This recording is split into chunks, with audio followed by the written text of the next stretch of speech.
Good old street magic. Now today I'm going to be discussing spell boxes. Now I've had a couple of people ask me what it is I do with my spells after I sort of bundle everything up, especially with the red triangle type workings, and I sort of bundle them up and I put them in spell boxes. Sounds pretty exciting, I realise. Spell boxes. Now I'm going to use an origami technique for making boxes. So all you need to do really is Google origami boxes. What they don't tell you on the origami sites though is how to make the lid for an origami box. And the beauty of this is once you put your spell inside it, you let it run its course, and you can then just throw it out, destroy it, burn it, bury it, flush it down a river. Being made of paper, it'll decompose, and I do strongly suggest that you use recycled paper. You may have a stash of paper that's been pre-printed on, and when you start getting into this, the ideas are endless. You can use pages of text. I've used electrical diagrams.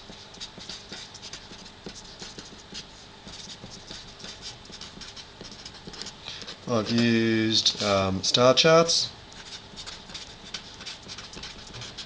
And if you've got a page of text, print a star chart over the top. It just looks really, really good. What else have I used? Photos.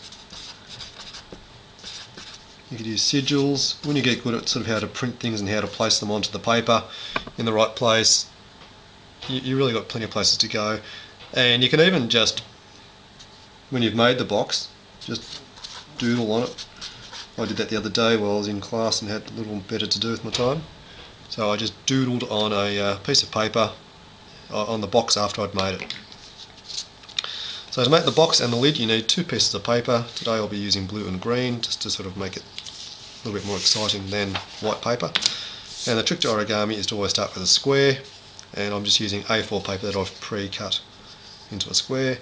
If you need to, use a marker. And I've also found the good old steel rule to be ideal for this as well. You don't need those, but they do make for better folds.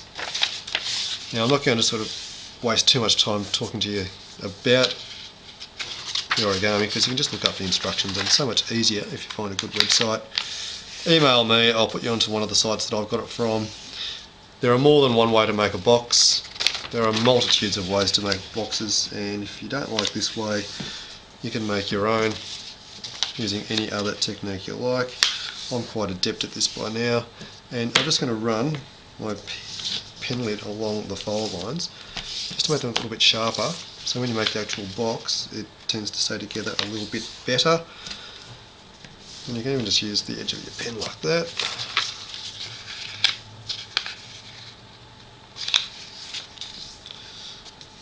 Once again, I realise there's not a great deal very entertaining about the way in which I do this. Now for this fold, I'm going to take it all the way into the middle.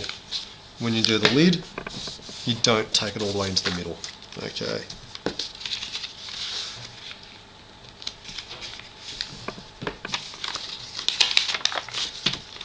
And when you get more proficient with this sort of technique,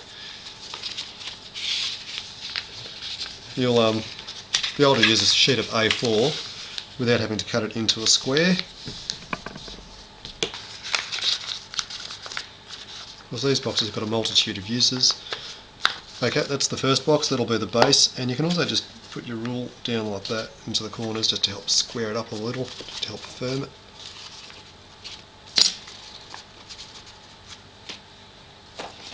Okay, time for the lid.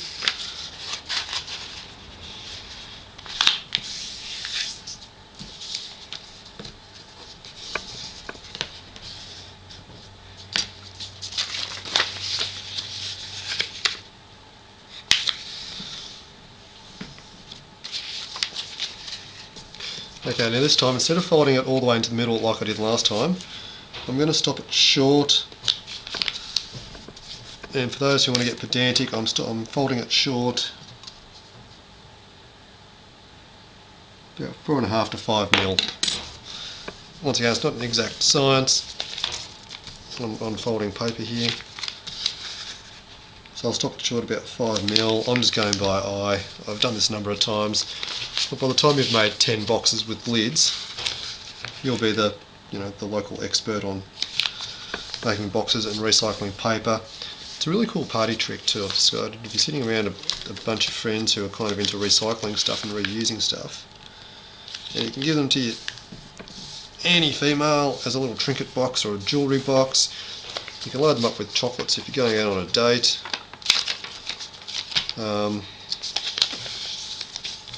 I made one box using a photo that I took, which was just a landscape. I printed it on the wrong paper, and it carried that little bit of extra meaning for someone. You can just sort of sit these on someone's desk if they're having a bad day, with a few lollies in it or a small gift of some sort.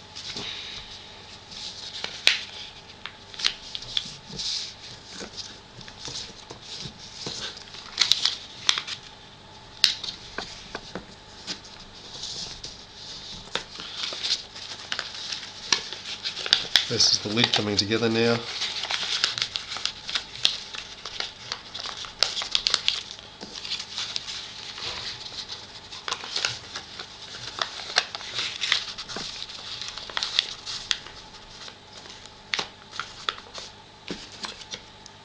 Once again, just going to square up the corners. The original box. There's the lid.